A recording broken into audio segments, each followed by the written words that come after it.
A new warning tonight from the American justice system that distracted drivers will be treated as criminals.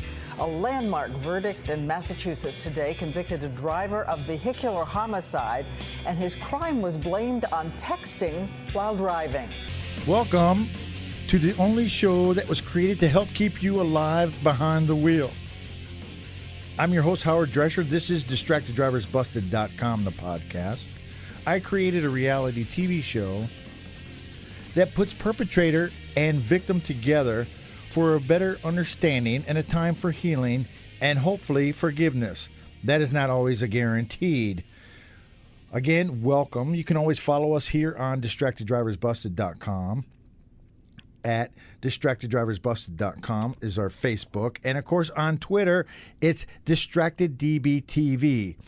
Well, it has taken almost better than 9 months for me to get my next guest. Senior Deputy District Attorney Jennifer Walker. Now, let me explain a little bit about what Ms. Walker does. Obviously, as a district attorney, she prosecutes the evil, I would say. She prosecutes the criminals that we have out there. She's prosecuting them.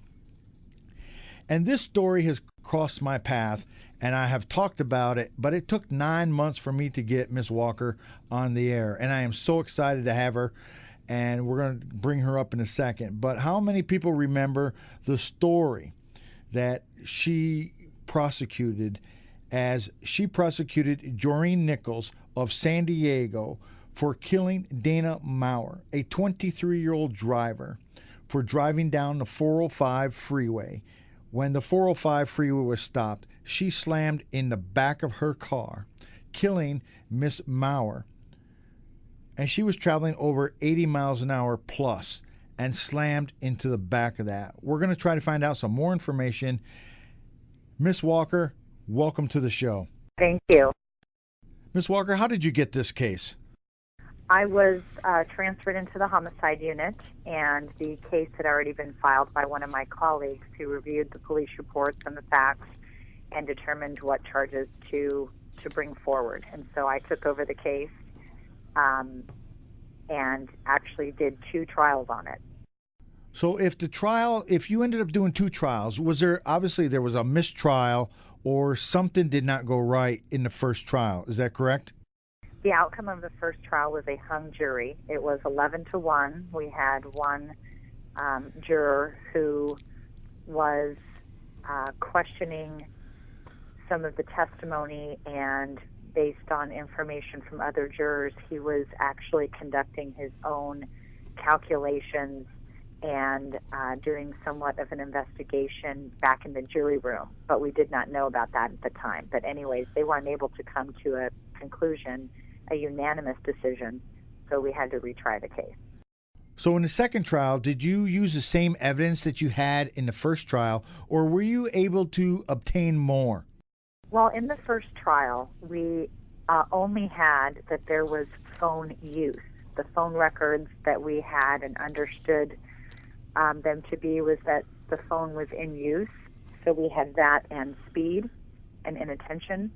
Mm-hmm. But when we did the second trial, there was a new defense attorney, and he was questioning the validity of the phone records.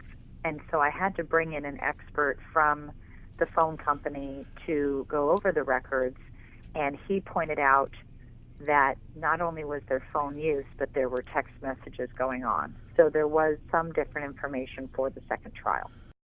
You're listening to the DistractedDriversBusted.com podcast, and I'm talking with Senior Deputy District Attorney Jennifer Walker, who went ahead and prosecuted Miss Nichols for killing Dana Maurer on the 405 freeway back in 2015.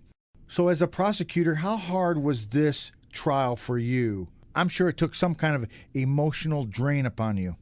Well, this caseload in and of itself, where I deal with people killing others on a daily basis, that definitely affects my mindset, because it has really taught me to live and practice making sure you appreciate each and every day, because you just never know. Again, I want to thank everybody that follows me on Twitter at DistractedDB TV, or at HDrescher3. I appreciate it all. Just let's be safe out there. Again, thanks a lot.